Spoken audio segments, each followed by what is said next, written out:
What does a product manager do?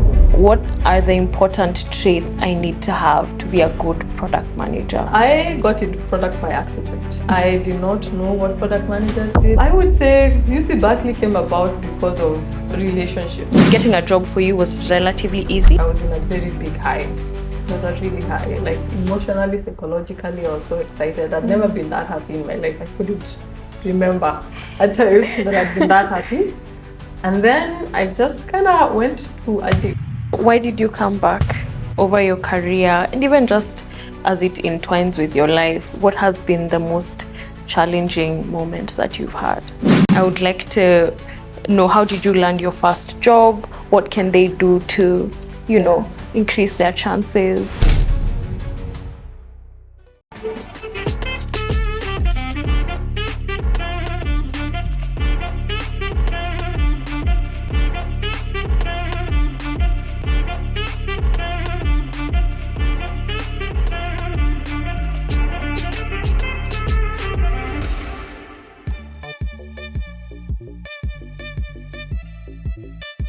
I'm getting into the office.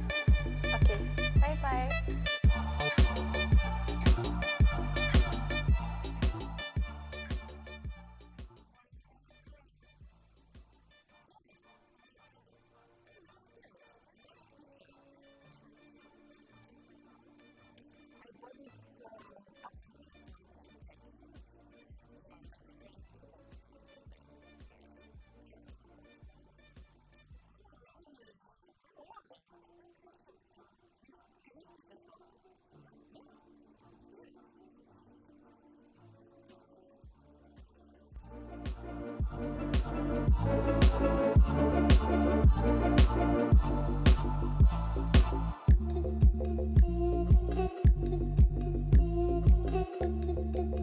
So I want to start by giving my guest her flowers, quite literally. Thank you thank you for giving us your time and for sharing with us your story that you will do. It really impacts so many people, and we hope that it will, even if it's just one. Thank you. I appreciate the flowers. They're really beautiful. Yeah, you're welcome. Courtesy of Abigail. Oh, the bear. thank you. Thank you, Abby. So our guest today, Monicah Wambugu, currently works as a senior product manager at Microsoft. She's a UC Berkeley graduate, period. And she's also been featured as a speaker at Product School. If you're a PM, you know about Product School.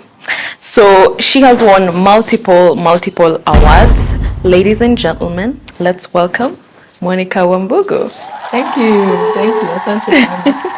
Karibu sana, Monicah. Let's start with the most asked question. What does a product manager do? Thank you for that question. I think it's a really common question for a lot of people because product management sounds like project management. So a lot of people think you're doing like what we call Gantt charts and Excel sheets where you're going through like timelines. But I'd say at a high level, a product manager is just the bridge between the technical team and the customer. Right? In my opinion, the biggest role of a product manager is to be that voice of the customer, right? To bring that voice of the customer to the engineering team and to make sure that whatever products are built really reflect the needs and whatever the customer really wants, right? Now, it's not all the time that customers know what they want. Sometimes, customers don't actually know what they need. So it's the role of the product manager to figure out what that is, even if the customer doesn't know what it is. It's that the role of the PM. Okay.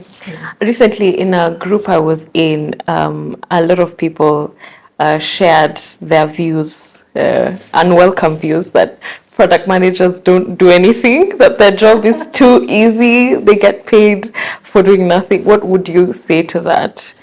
I think, especially coming from engineers, I get it, right? Because engineers are used to they value their output by the number of lines of code they write, right? Like if you do a PR at the end of the day, you feel like, yes, I've really done it. And the PM's work is a little bit more fluid, right? There's no concrete, quote unquote, deliverable at the end of the day, right? That you can say, today I did a good job as a product manager. But to be honest, a product manager is really supposed to give the direction. Like a good product manager is supposed to say, this is exactly where you're supposed to be going, this is what you're supposed to be building.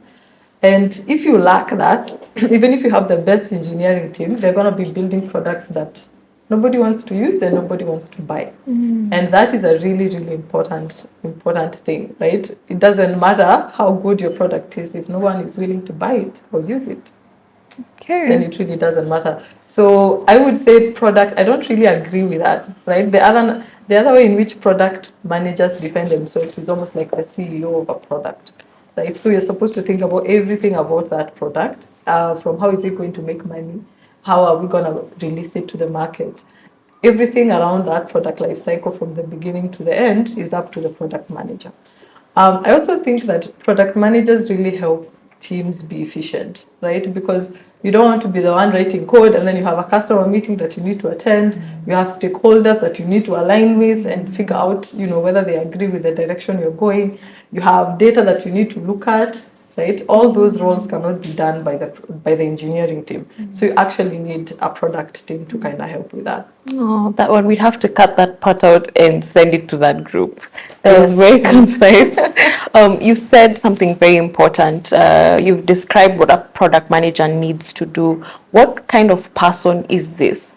What are the important traits I need to have to be a good product manager? Yeah. So I think it's a really diverse set of skills. And for the longest time, I actually thought product was more of like an art rather than a science. That's what I thought. But I've actually learned, as anything can be learned, right? And I think I can't really say that you need to go to school and study this so that you can become a good product manager. There's really a combination of things, and especially depending also on the product that you're working on, right? So if you're working on like super, super technical products, it helps. It's not mandatory, but it helps if you have like some understanding of the technology. Maybe you did a computer science or affiliated degree. It really does help.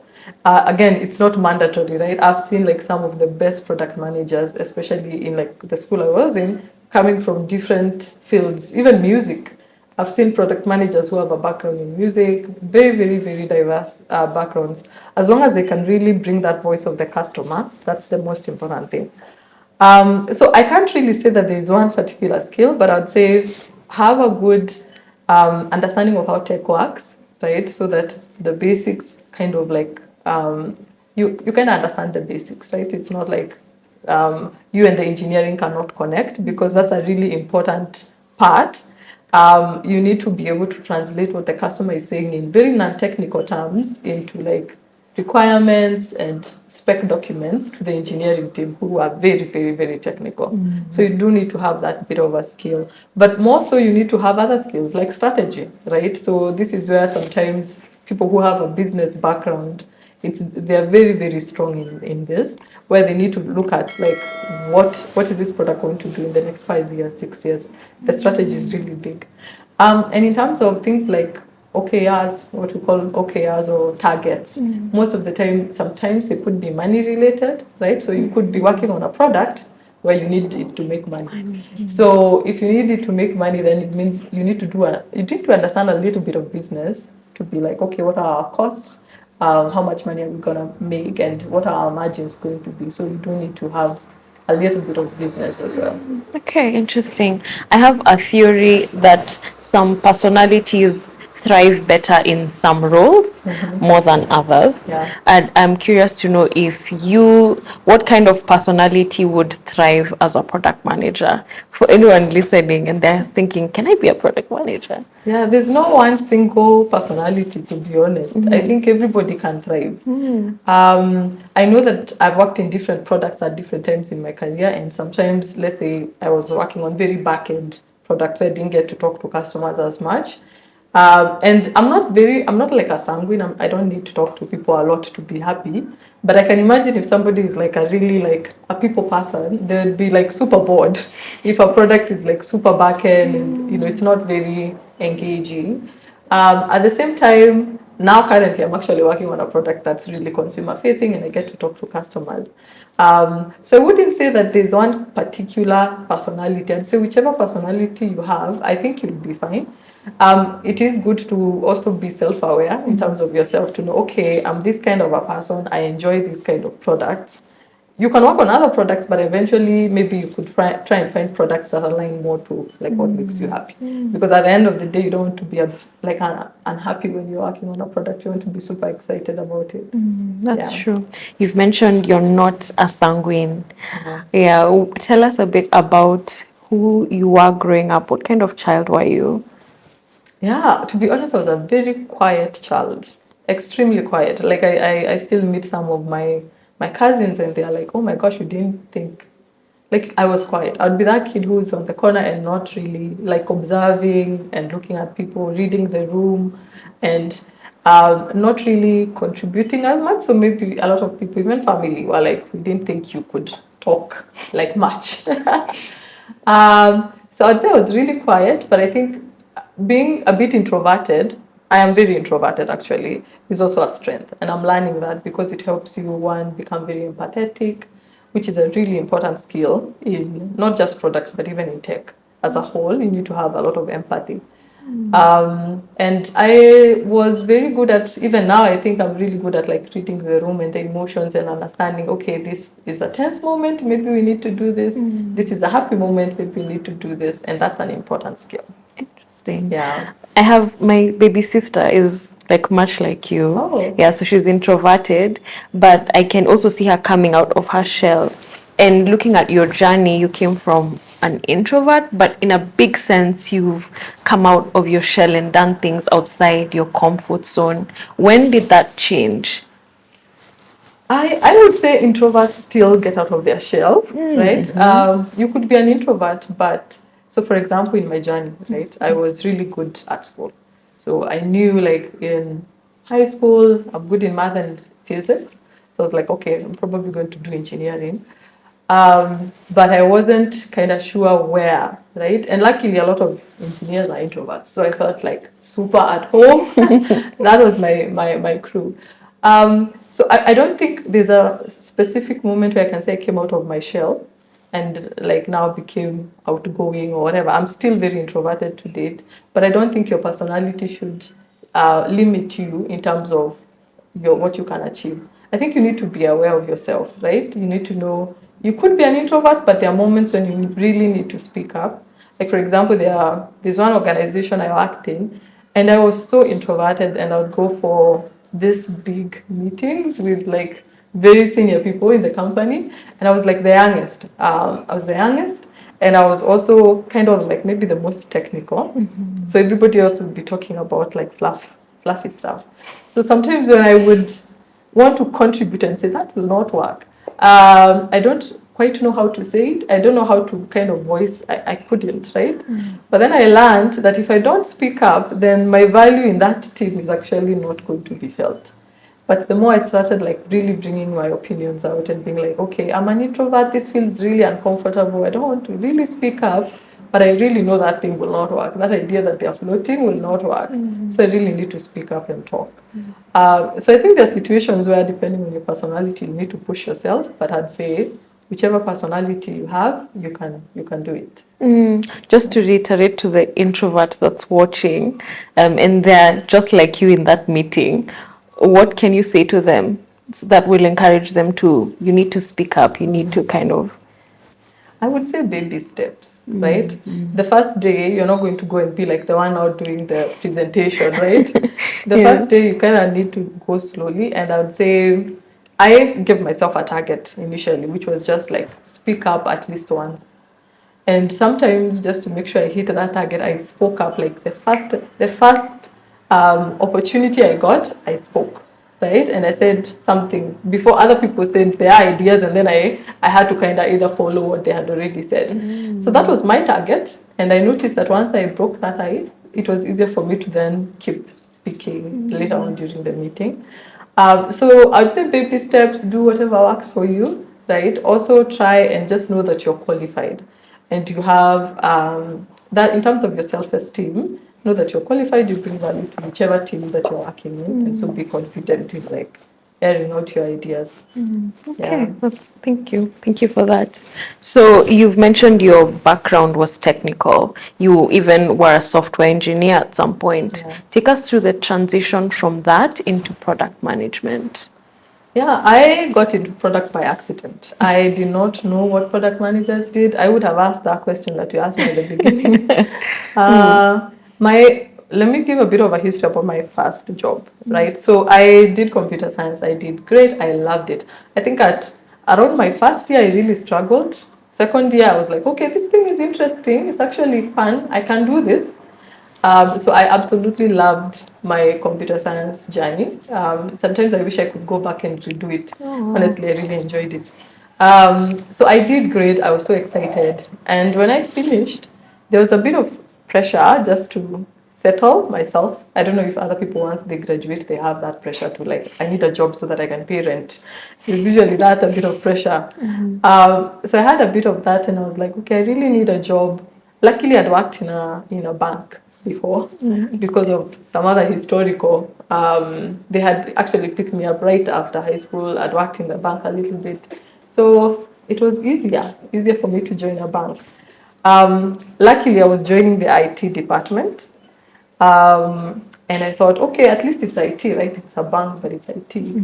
So I was excited to go there and do a bit of system admin. Actually, that was my first role. But after 3 months of working, initially I was very excited because I had rent. That was my biggest fear. I needed rent, and I needed transport, and I needed food. I didn't want to depend on anybody, including my parents or anybody, any relative.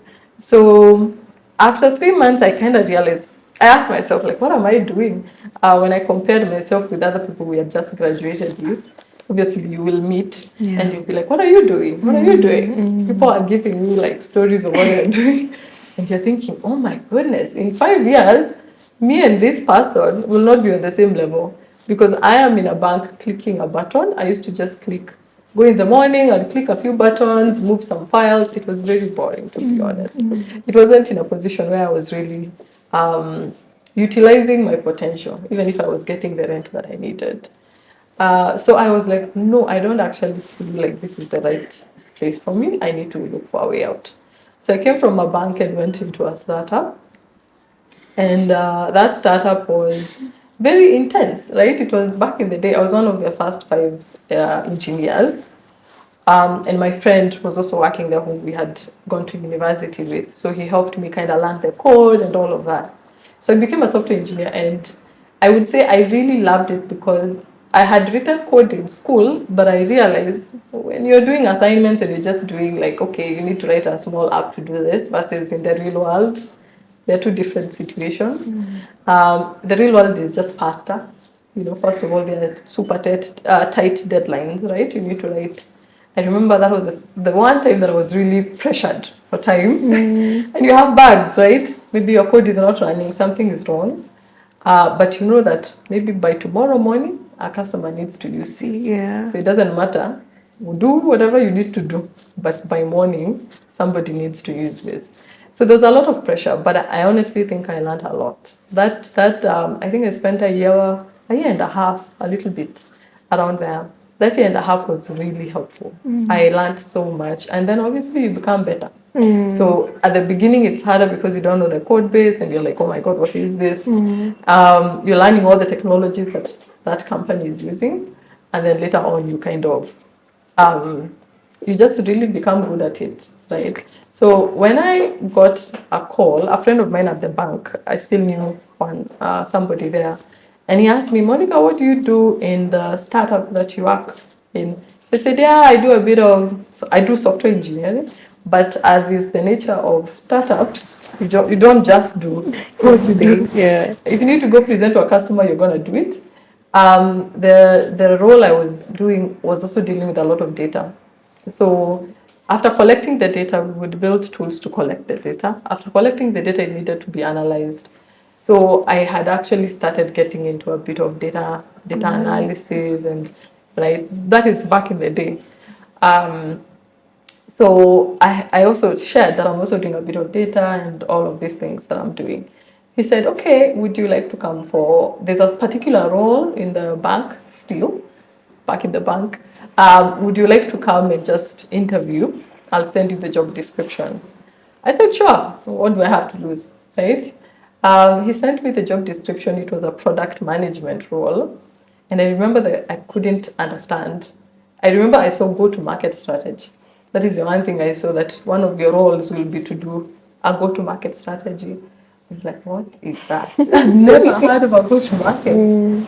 First of all, I was like, this is all fluffy stuff. I don't know what exactly, because I was used to reading, if you read a software engineering job description, it's very clear. You know exactly what you're going to do. The first thing you ask is, what technologies are you using, right? So that I can start ramping up. Yeah. This one was like, I don't know what this is. But anyway, I couldn't disappoint my friend, so I went for the interview. I don't know why they hired me, to be honest. Maybe it was because I have no idea. I can only speculate. But the point is, they did give me the job. And I got to work under one of my, I consider him a mentor, one of my first product manager. He was my manager, my direct manager. He was so good.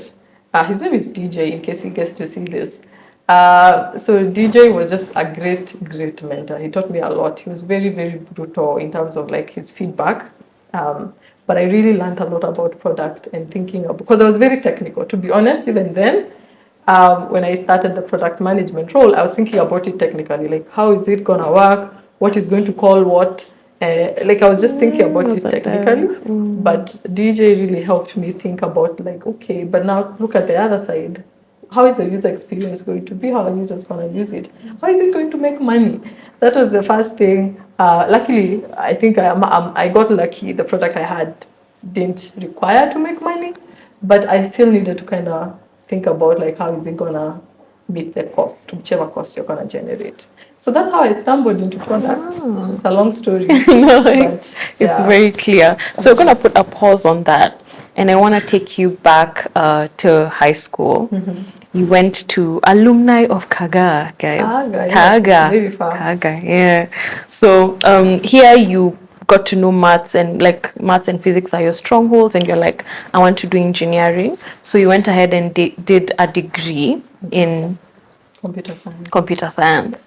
And I want you to take us through your journey into getting into UC Berkeley, and why and how. Oh, thank you. So I would say UC Berkeley came about because of relationships. So after my degree, my computer science degree, and I started working, I knew for sure that I wanted to advance my education, right? I knew that inherently. It's something I wanted to do. So I had started applying to international universities. I was very indiscriminate. I was like Australia, UK, wherever, as long as there's not a very big language barrier. Language was I wasn't going to go to a country where I don't speak the language.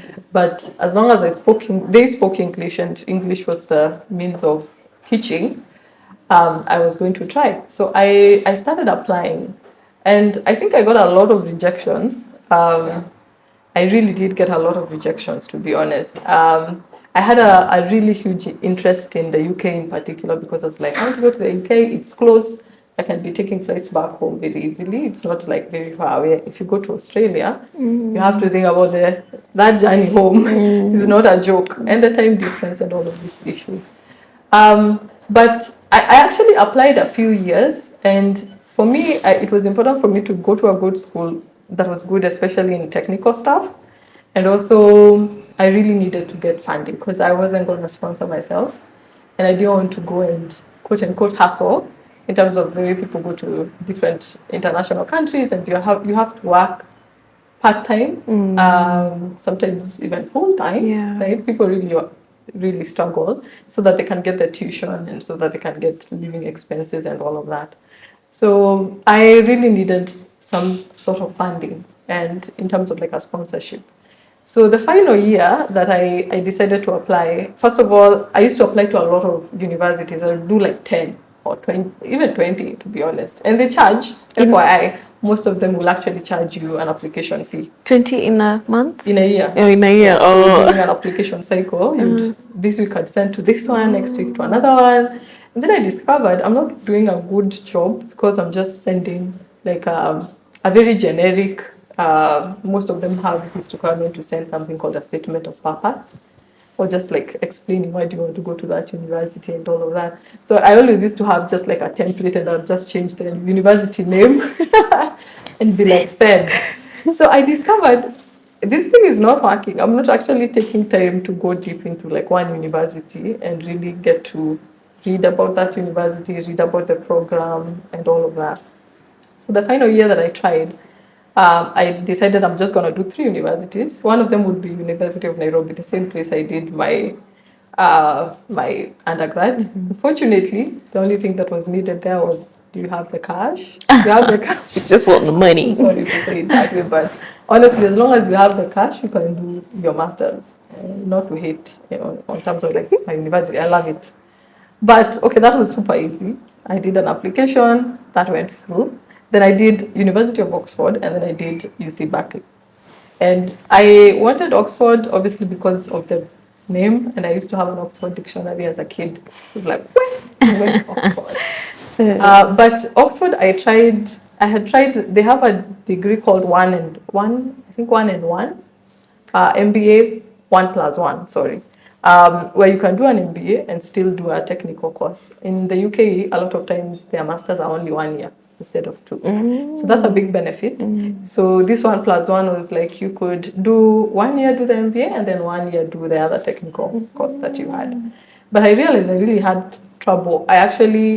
This was in a previous year, I'd actually gotten into the MBA side, not into the computer science side, because again, I did not dedicate the time. They send you like a coding, a challenge. And I remember I did it like a few hours to the deadline, right? I think it was due like 5 and 3 is when I'm opening to see like, okay, what question was here? Oh, damn it. There's no way you can pass. So I had now decided to apply to just the business school. Oh, okay. So and I got into the business school, and then I also tried Berkeley. Now Berkeley was a friend of mine at the bank knew. His name is Dave Otiambo, in case he sees this. He had known that I was applying to different schools, and he saw the UC Berkeley option, and he said, "Oh my gosh, this would be perfect for you. Please apply." Because he used to work in the bank, I used to see him every so often, and once in a while he would ask me, "Have you applied?"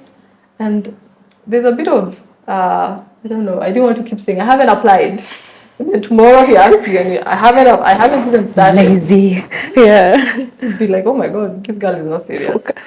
So just to be like, okay, I need to be like serious. And next time I see Dave, I don't want to tell him that I haven't even started. I decided to apply, and I got in. And I got the scholarship. There was a really good scholarship there called the Mastercard Scholars Foundation. Well, let's just call it Mastercard. And it was a really, really awesome scholarship that allowed me to kind of go and study. Shockingly, I also got into Oxford, and now I had to make a decision. But Oxford paid for a visit, so I went to visit. And when I saw the weather, and it was summer. I went during summer, and it was so cold. It was so cold. It was like, I don't think my black African blood can survive here. Yeah. If this is summer, what about winter? Yeah. I'm gonna be dying here. So, and then I read about California. California is very warm. Well, warmer, relatively. So I was like, why would I go to a cold place? So the weather played a big factor, but also the funding. Funding was also really, really comprehensive. Okay, 2 very important things you've mentioned. You decided to do things differently for these 3 applications. Yeah. For someone who's also trying to apply to study abroad, what is it that you did differently that, ensured you don't get rejected like all the other times? Yeah, obviously one is that one, for just narrow down a little bit. Don't do 10, 20, narrow down. And then also look for people to help you in this journey. So look for people to read your documents and the documents that you're going to be submitting. Because just having a second person, especially somebody either who has gone or somebody who's familiar with the process, get them to read it. Even read your resume, read everything, so that once they read your documents, they'll give you very good tips. They'll tell you, oh, you're being too verbose, you're being too wordy, maybe summarize it. And they will really give you good feedback. So I'd say include people in the journey. And also, like, when I say include people, not just to help you review your documents, but like for me, if it had not been for Dev, I would never have known about UC Berkeley and that particular scholarship and that particular program. So friends can kind of help you to know that, hey, look, there's actually a scholarship somewhere, or there's this program somewhere, it would be perfect for you. So just try and get into those networks. And yeah. There's a quote or there's a mindset that I disagree with, where people say, then don't tell people what you're doing, just keep it to yourself. But in this case, you sharing about what you did actually opened the door to that. Yes. So how important is talking about what you're doing? Yeah, I think it's very, very important, because the one, even social accountability, people will keep you accountable. If my own parents, so I used to tell them all the time, I'm going abroad, and they'll be like, when are you going abroad? And then they'll be like, end at University of Nairobi, just go to the university, you're qualified, you can go. And so I think there are two sides of it, obviously, right? So when you tell people, they could maybe not see what you're seeing at some point, right? But at the same time, if you tell the right people and you keep at it, then they will really open doors for you, right? I have even forgotten that I had applied to, now I'm remembering now, I had applied to Carnegie Mellon. So I used to be, as I said, indiscriminate. I'd also gotten to Carnegie Mellon, the Rwanda one. I don't know if you know about the Rwanda. There's a Carnegie Mellon like branch of the university in Rwanda. They offer a few master's degrees, very good and technical. But when I shared again with the friends I had, and I told them, hey guys, I've gotten Carnegie Mellon. I got Carnegie Mellon the year before I got Berkeley. Okay. Yeah, so I told them, hey, I've gotten Carnegie Mellon. What do you guys think? Should I take this?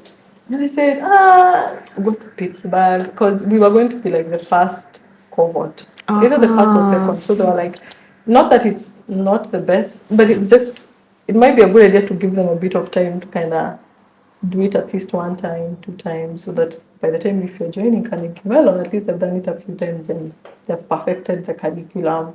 You're not like the guinea pigs, the first ones. So sharing is super important because of social accountability and just helping you achieve those goals faster. Okay, so because you might say it to the right people, right? Yes. Okay, yes, guys, I'm buying a car, whoever is the right person.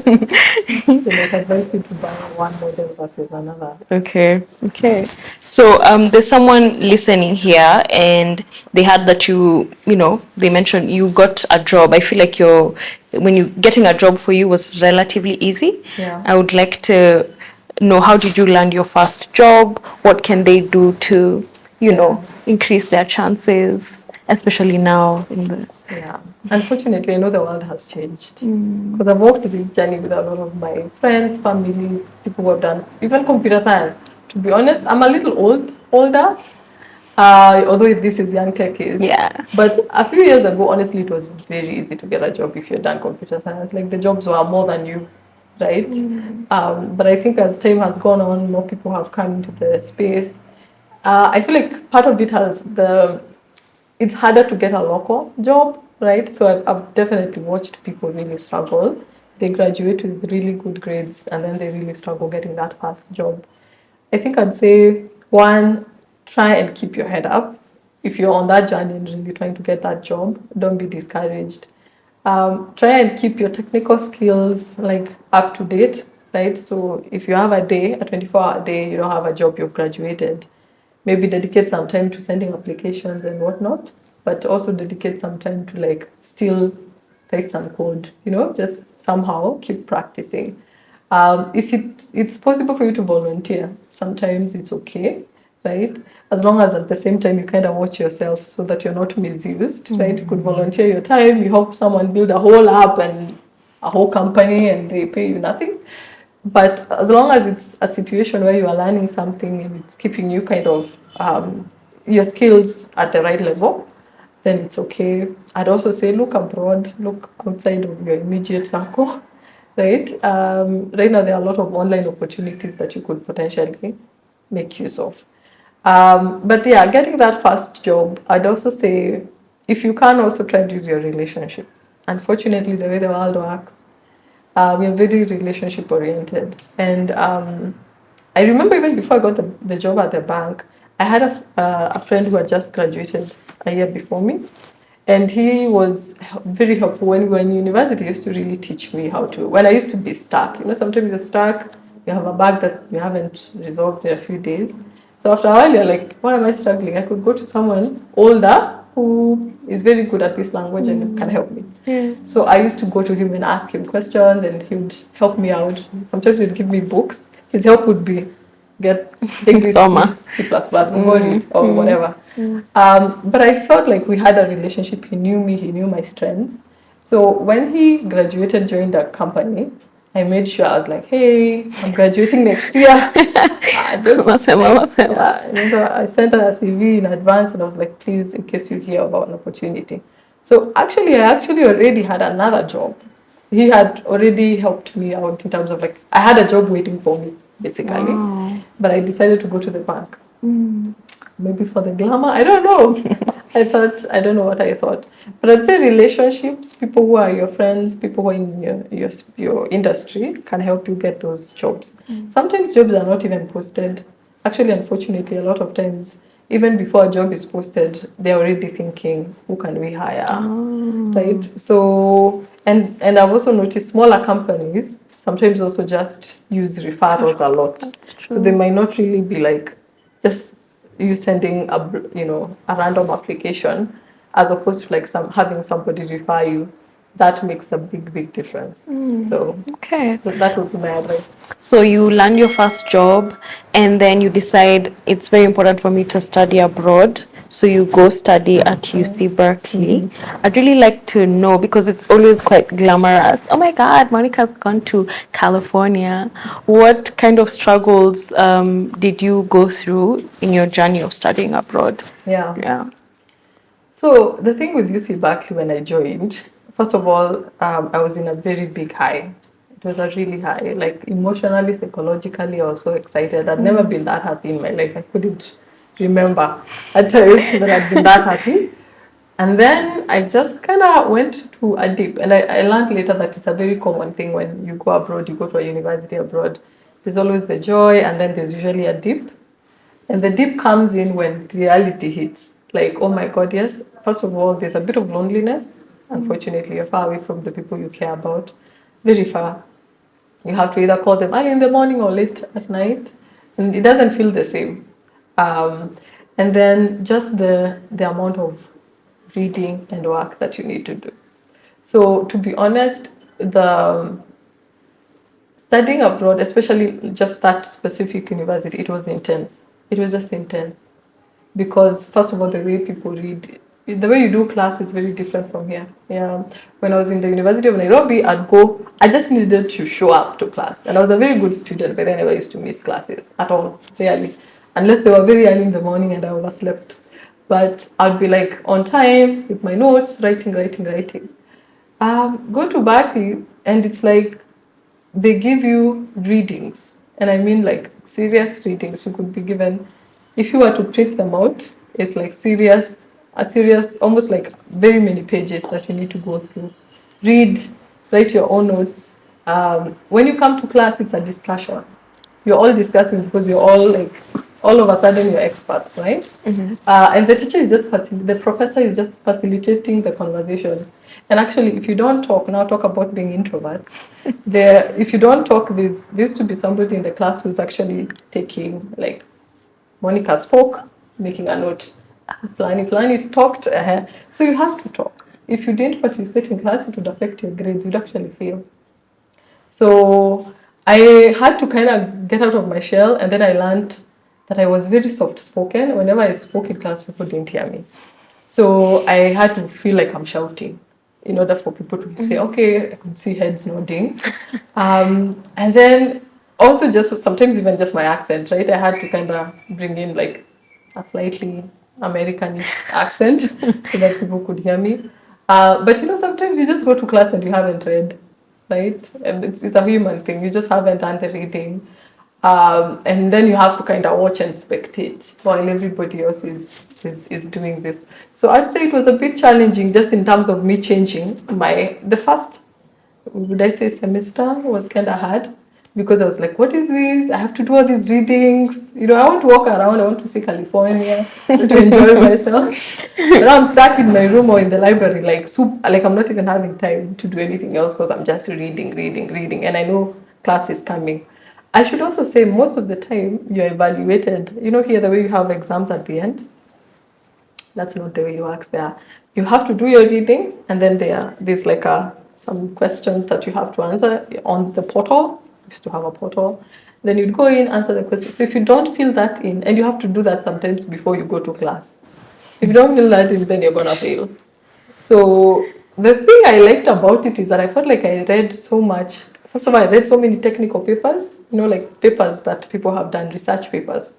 I don't know if you've ever read a research paper from like a computer science conference that, people have submitted papers. I read so many of them. And they're just written very differently. It's not like reading a book, right? So I had to get my muscle there. But overall, I'd say UC Berkeley is one of the best. I would really recommend it to anybody who's interested and anybody who's technical. It's a really, really good university. It wasn't all glamorous, but it was really good. They have a lot of funding, fortunately or unfortunately. So there's some things that you can do as a student there that you can't do here, unfortunately, because our universities here are not as well funded. They focus a lot on research. So the professors that you're dealing with, they have written the books that you're reading. So let's assume you're doing a class on compiler construction. There'll be a book. The book you're reading, the professor is the one who wrote that book. Can you imagine that? Okay, interesting. So you have to be like, I have to read this thing. I have to understand it. Yeah, it really pushes you. Okay. I'd also say the startup scene. So there's a lot of people who are maybe interested in, like, maybe you do computer science and then you start your own company. Here in Kenya, obviously you can do that and it's not like a bad thing, but just because of being in the Bay Area just has honestly a lot of money. Granted, most of it goes to, they say, white male, unfortunately, but there's still, there's just an ecosystem. There's just an ecosystem that exists. So it is just very easy with an idea to get somebody, even within the campus, who could help you out. Because maybe you have an idea, maybe you need somebody who's very good in something, right, to help complement it and help you build that idea. So you can really start a startup and really go far. Okay. The ecosystem is there. Right. There's a preconceived idea that kienda majuu ndo utaomoka. There's growing up, people always been told that, when they end utafute pesa uko majuu. What is your take on that, given you went and came back? That's a good question. I know you're making me think, why haven't I omokad? Oh, girl, come on. I haven't omokad. Says the person who works at Microsoft. Yeah, even that. So geography matters. I cannot lie to you. Where you add matters. It's one of the things I've learned as I've also gotten older. So it's just the same way, even in Kenya, right? If you're in Nairobi versus if you're in, forgetting that island that is in Lake Victoria. Rusinga. Is it Rusinga? I think so. Migingo. I think Migingo is one I was looking for. I don't even know if people live in Migingo. But just imagine in Migingo, very low internet coverage, and even the people around you are all fishermen, and you're trying to be a computer science expert. Geography matters, honestly, in terms of like, one, getting the right people around you and getting that ecosystem around you. But I wouldn't say that you have to go abroad to omoka in the world that we live in right now. I think you can really get jobs. First of all, if you get a really good job in Kenya, cost of living is slightly lower here. Slightly. I use the word just slightly, not significantly, but slightly lower. You also have things that might matter to you more, like family, depending on how your relationship, even let's say with your parents, right? Like for me, my parents are aging. I don't want to be 20 hours away. If I have to think of going home, I have to think of a 20-hour flight. But I'd say there are differences in pay rates. I don't know if that's what you wanted to hear, but unfortunately, even in especially in tech, right? A lot of people consider people who live in certain geographies as slightly more affordable in terms of Pay. right? So you could interview for a job and maybe you're probably very well qualified, but you're seated in Nairobi and your counterpart is seated somewhere in Europe. You could probably be doing the exact same thing, delivering the exact same thing, but a lot of people will talk about like cost of labor, cost of living, and so the pay rates will be different. So maybe that's where that comes from, that assumption of like if you go abroad, you will omoka. And also our Kenya shilling, right? Our Kenya shilling keeps to be just dancing around very interesting numbers. So obviously, if you're being paid in a foreign currency, the euro, the pound, the dollar, it's definitely stronger. And so when you convert it to Kenya shillings, you can do more here. So maybe that's where that comes from. Okay. So why did you come back? That is a good question. So first of all, the scholarship I got, really, they did have a 2-year requirement. They had a 2-year requirement where they said you had to go back to your home country. Oh. So that was a big factor. Oh. And also the type of visa that I had, right? I did not have like a typical student visa, which is called an F1. I had a J1. So because of that, that also affects like your ability to get a job. But at the same time, you can't go around it, right? So not to say that, I think I didn't try hard enough. There are ways in which you can go around that. But also, I had also decided that I was going to apply for jobs, and whichever job came first, I didn't want to be like an illegal person. Yeah. I remember, let me just give you a short story. I once took an Uber, and the guy who was driving me was from another part of Kenya, I mean, Africa. He was Nigerian. And he's driving me and he's like, oh, where are you from? I said, Kenya. Oh, you study at UC Berkeley? Yes, blah, blah, blah. When are you graduating? I said, oh, in a month. And then he said, oh, what are you doing next? And then I said, I'm thinking of going back home. I said, what? What? He said, I'm telling you, he almost stopped the car. If you need to look for another university, enroll in another program. If you haven't gotten a job, do whatever you have to do to stay. Don't go back. Oh, where are you going back to? And I was like, oh, is the situation that bad in your country? Because I wasn't thinking like, oh my God, my life is going to end. Yeah. But I do feel like there's a bit of, especially some immigrants, not immigrants, but a lot of expatriates, let's call ourselves that, right? The expatriates working in foreign countries. Is that feeling of, I can't go back. Yeah. Home is just too. Yeah. But honestly, I've seen a lot of people coming back. Even in just the year that I came. So that the day that I took the flight to UC Berkeley, there were 2 other girls that we were together. They were both Kenyans, and they're both here. We're all here. We all came back. That's because what you don't realize is that there are opportunities here. They were not even doing computer science, FYI. There are very many opportunities here, and having gone and gained some experience is super helpful. Now you come back and you don't look at things the same. There's a way in which you have changed a little bit, and that is very, very valuable. But you also really understand the context, right, of Kenya, of Africa as a whole, which makes you very valuable.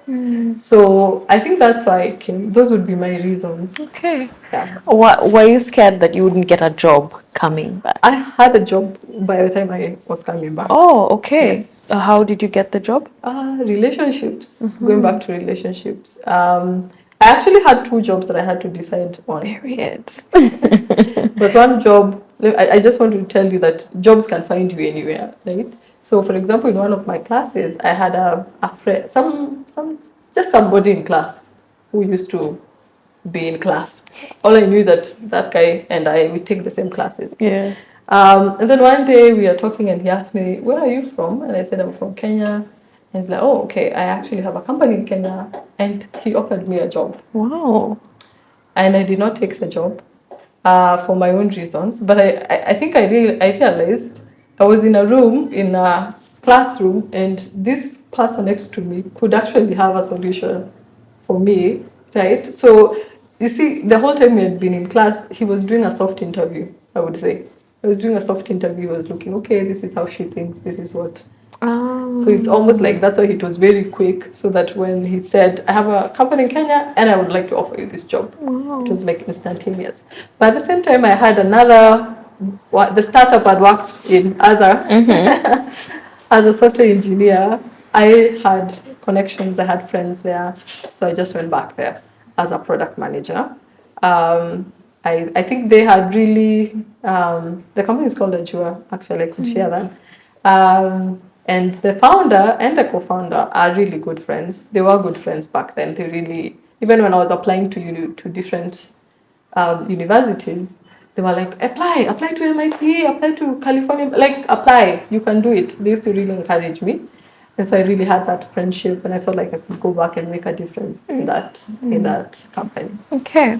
So Monica, right now tech is evolving to where people don't even need degrees to, Yes. to get jobs. So there's probably someone like watching this dancing around the idea, should I take my master's? Should I not? How would you advise them?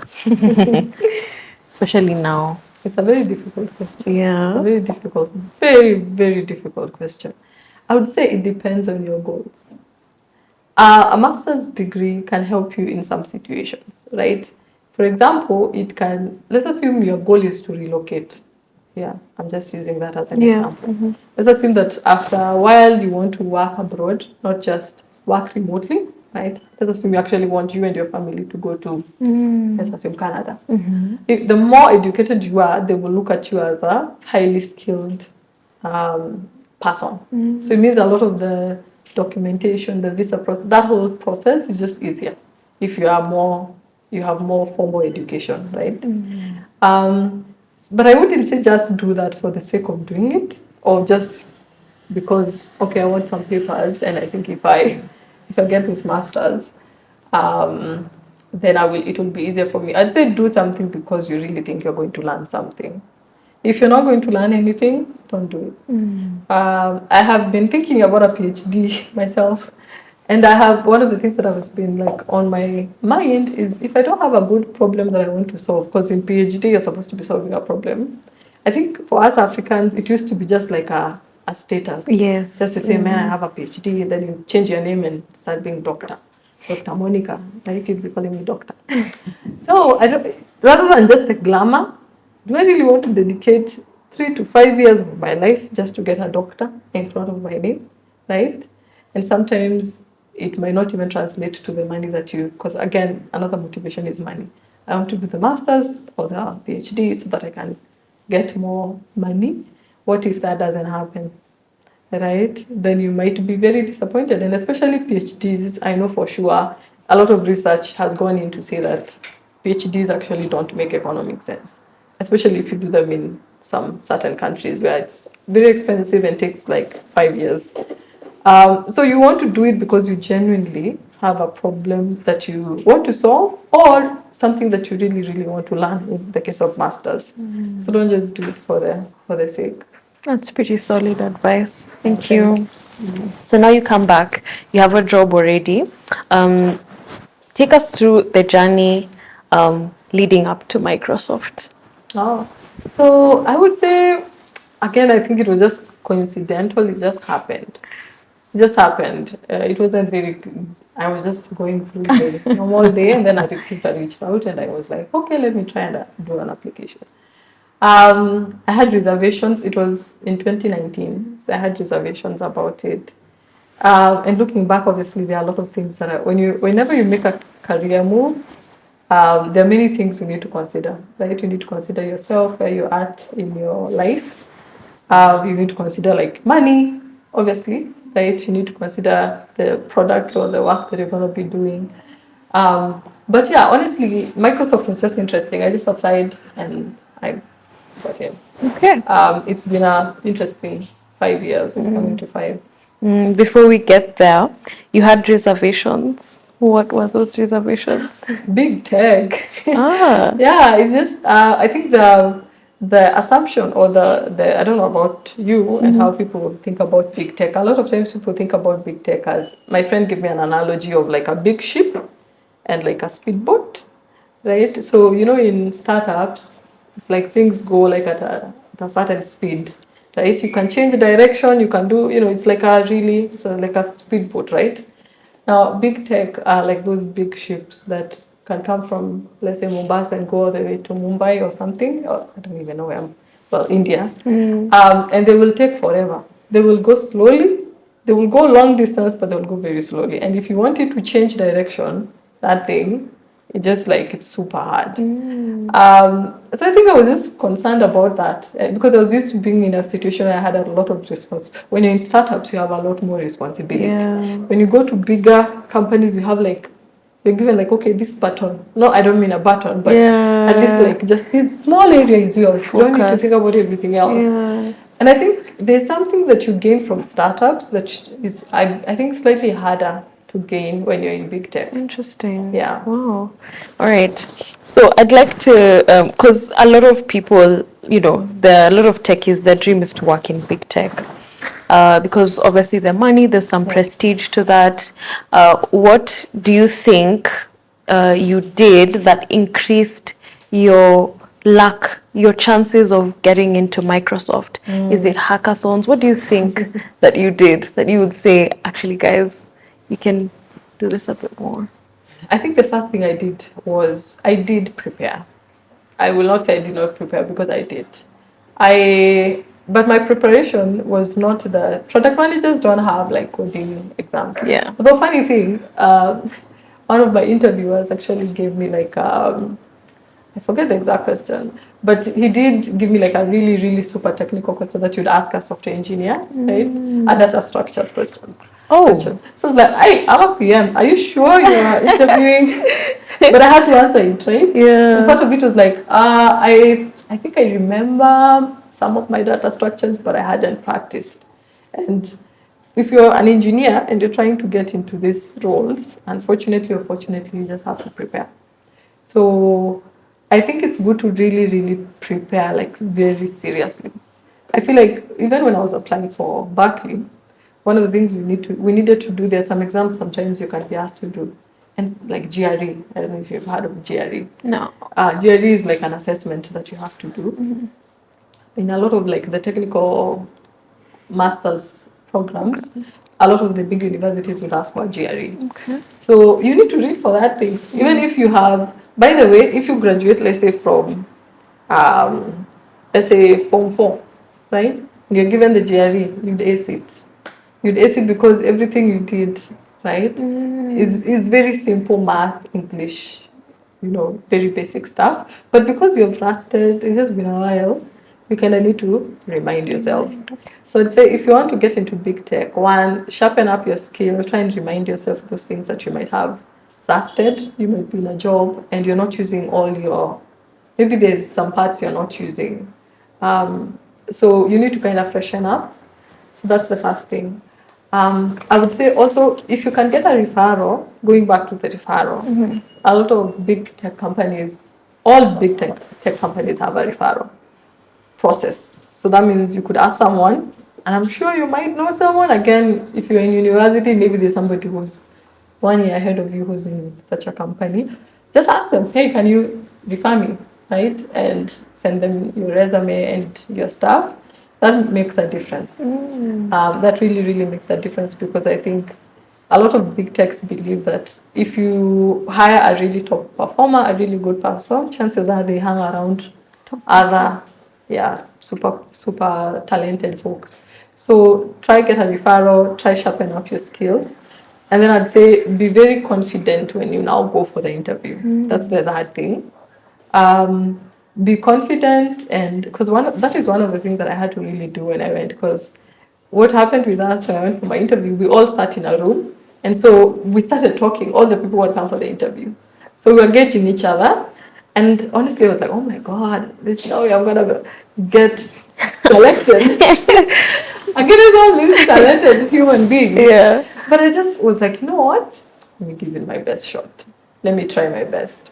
So be confident, be loud about don't feel shy to sell the things that you have done. Because sometimes, especially as Africans and women, we can downplay some of the things you've done. But now when you really need to get that role, like talk about those things that you've done, and don't be afraid to be like, I did that and I did this, I moved this. Okay. Because then people really get to see what your potential is. Okay.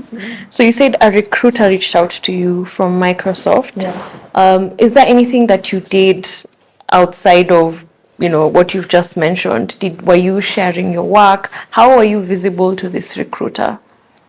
That is a good question. I'm not even sure how they found me, but I think what I know now really works is like your LinkedIn profile, you really need to polish it up. Really, really need to polish that thing up very, very well. Make sure all the keywords are in there, right? Because right now it's not even human beings looking at this thing, it's like AI. And even LinkedIn, itself is just using an algorithm. Yeah. So they're probably just searching software engineer in Kenya. Yeah. So you want to be one of the folks that really show up on that first list. So try and polish up your resume. Try and also get the right connections, because I think that also plays into like making sure that you're ranked, right? So if you can make sure that you're connected to the right people, liking the right things. I am not much of a blogger or writer, or I don't post much. I don't even know if I used to post much back then, but I would say for now it helps if you are like constantly talking about what you do, right? If you've released something, make sure that you're talking about it so that they can see you. Right. And you preach hackathons. Why? Hackathons are awesome because you get to do a lot in a very short period of time. And I also think it helps you focus on maybe something you are not working on before. Because the brain is an interesting thing. You can be working on one thing and then just get bored. And then you take a week, work on something completely different, and your juices are just, your brain is like on fire. And it helps you collaborate with people who are not necessarily in your team, in your organization, whatever. So I'd say that's a really big deal as well. Okay. So hackathons are awesome. Right. How did it impact your career, or did it contribute in any way to you, like getting opportunities, or how did it? Now that you mentioned that, I think back in the day I did run. So I'm not just talking about hackathons within my current role, but I do remember we used to call it Tamasha Hackathon. It was funded. I even don't remember exactly who funded it, and that was in a bank. Ah, okay. And you would think, oh my gosh, banks, and you're doing a hackathon? What? But I think that was really beautiful because one, it brings so much talent in one room. Honestly, I was super impressed that time by just how talented like some of the designers were, because a hackathon, you have to come from like an idea to a prototype within like a week. So that means within like a day, you have the designers have like, you yourself have already figured out what you're going to build. Yeah. You have agreed. And the designers have to kind of do their magic. And the UI, like everybody has to do something, and you have like a day max for when you have to do that. And you live there being like, oh my goodness, I did not know this person could do all that within a day. So I really enjoy hackathons. And maybe it did. I think for one, it even helps you build those relationships, if not for anything else. Yeah. Okay. So now you get into Microsoft, and through that you start your family, right? Yes, I did. Woo! Okay. How did that impact your career? I know this is such a touchy subject amongst women. Yes. They say, you can do it all, but how did it impact your career, if at all it did? Oh, it did. It did. I had 2 kids pretty much back to back. I got married, had a baby maybe a year after. It's so interesting. I realized later that the anniversary of my joining Microsoft coincides the same day, just a different year, is when I had my son. So that was interesting.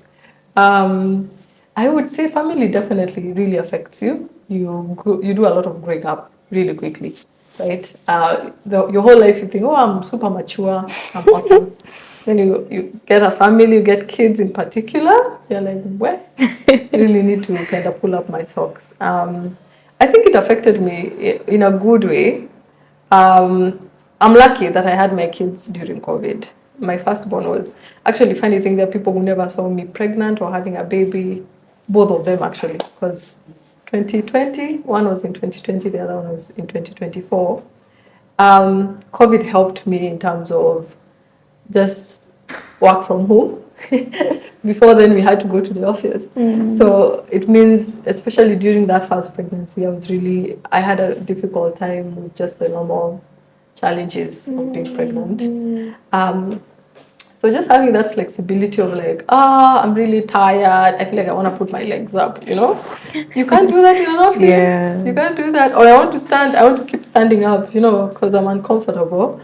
If you're in an office and every 2 minutes you're the pregnant woman who keeps standing up, people will be like, are you okay? Just go home. Yeah. But at home, you have that flexibility to be like, you know what, I feel like I need to stand up because I'm not feeling good. And obviously now when the kids come, it also helps you. We get a very generous maternity leave at the organization that I work in. That which also really helps. Right. So being in an organization that is considerate, family friendly, helps. If you're in a company that is very intense and they're like, by the time your 3 months is over, sometimes not even three, even less. They're like, go back, you know, come back with a kishindo. Keep doing a kishindo. I feel like it's definitely important to have that support and also having just the support of your manager and your team to help you navigate that time because it's not an easy situation. Sometimes you haven't slept. I actually empathize with because software engineers need to do deeper work, I'd say. They need more time to do deep work as compared to product. Product people work with people a lot. It's not the same as being alone in a corner, writing code, going very deep in my area. I think just imagine a woman who's not sleeping well, you know, and you have to do all this deep code, you have to breastfeed a baby. It can be a lot. It can be a lot. But I feel like it's doable. I have a few friends, a lot of friends actually, who are in that space. The other thing that happens is that as your kids grow up, you start to forget the challenges you faced. So keeping some friends who are still in that phase helps you to be like, oh my God, I remember the sleepless nights. Yeah, and just get the support that you need from your family, from hire nannies. If you need 2 nannies, 3 nannies, however many nannies you need, hire nannies, hire help. Get help from your family, from your spouse if you have one. Yeah, and you'll be fine. All right. So for the ML engineer who's watching and she just got a new baby, shout out to my friend. What would you say to her to just quell those fears that she's anxious about going back to work? She's not sure if like the baby will kind of her career trajectory would go a different way. What would you say to her?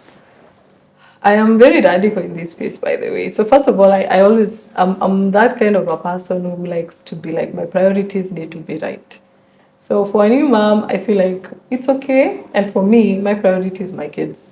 So unfortunately, if let's say I have a meeting and my child is sick, I'm going to pick my kid, right? So I'd say for that ML engineer, don't be afraid to prioritize your family or your kids, or if you have one or two or three or however many, because that will give you the peace of mind to then focus at your work. Because imagine you do all this, you're writing your, I don't know, Jupyter notebooks. Is that what ML engineers use? Oh no, yeah, I think so.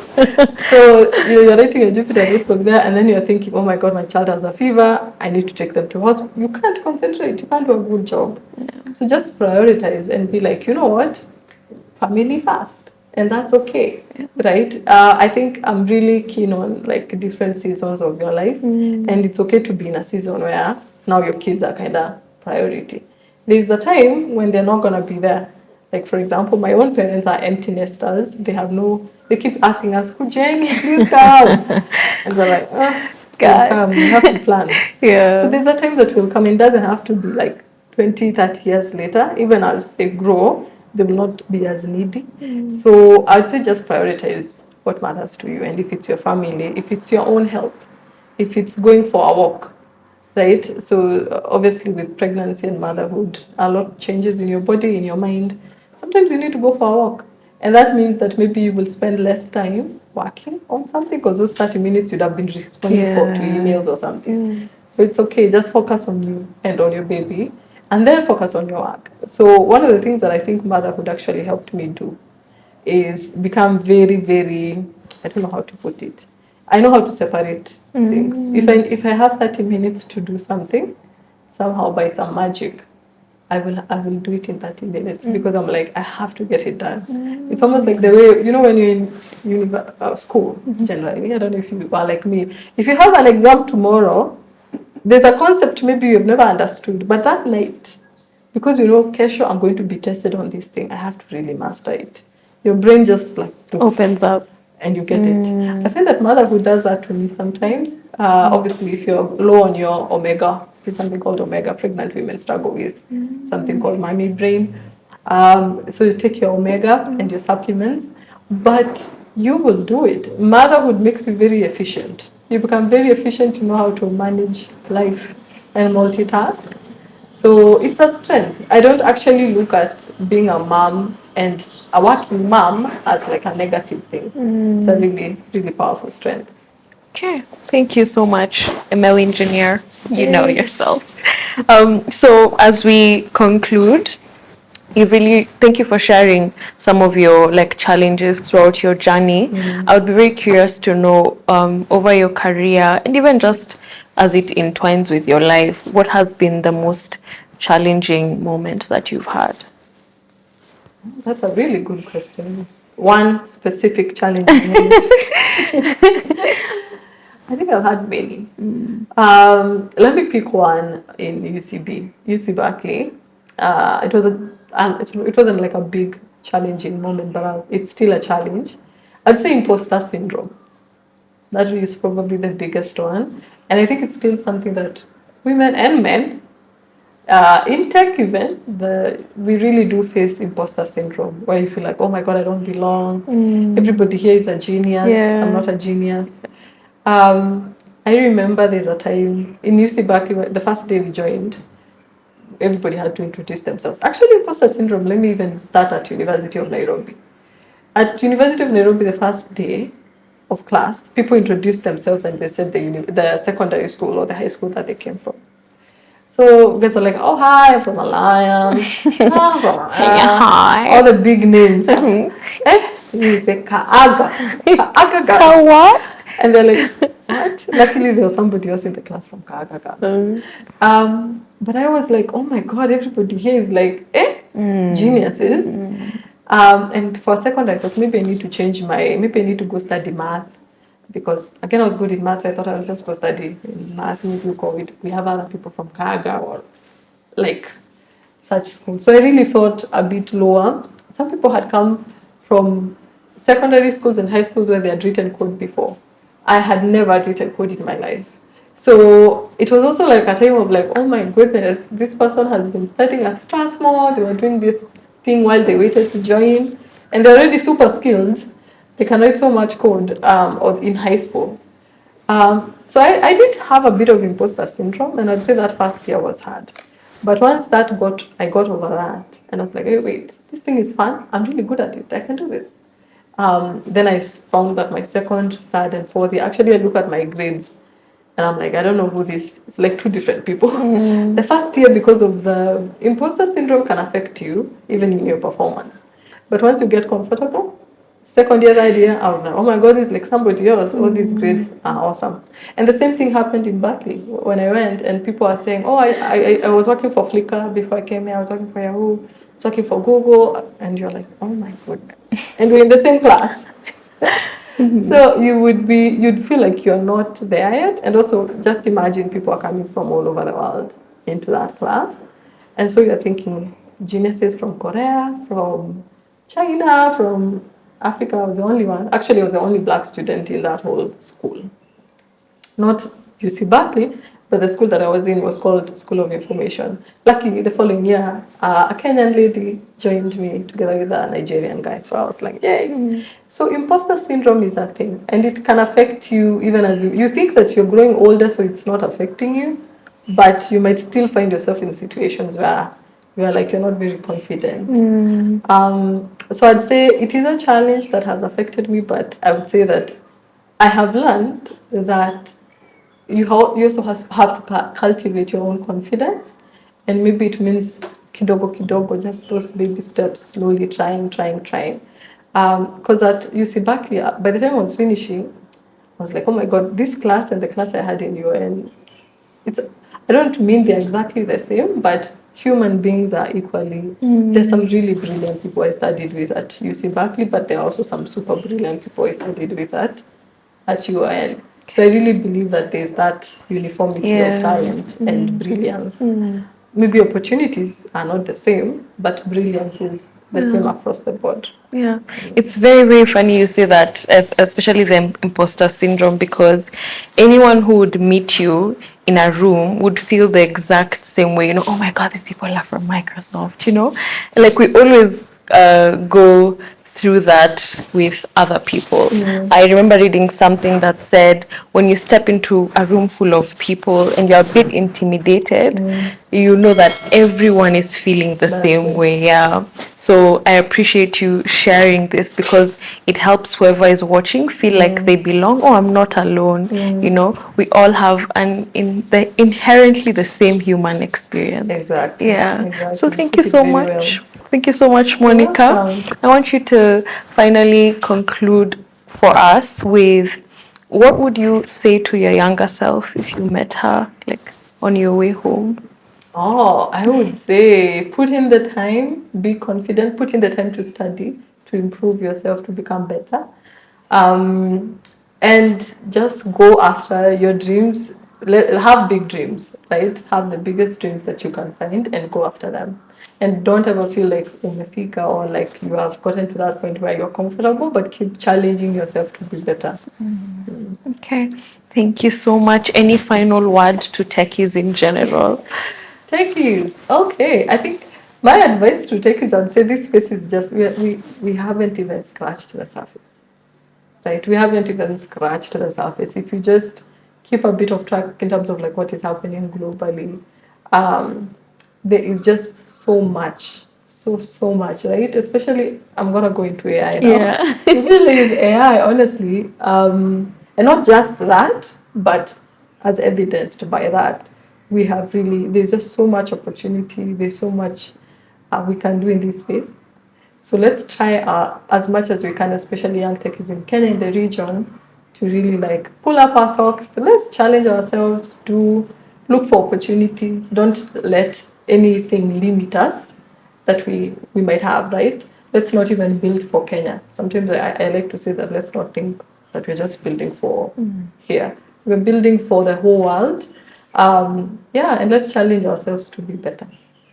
Thank you so much, Monicah. Thank you, too. This is our closing tradition. Thank you. That was so awesome. Thank you, too. Thank you for having me and for the class. Okay. Bye.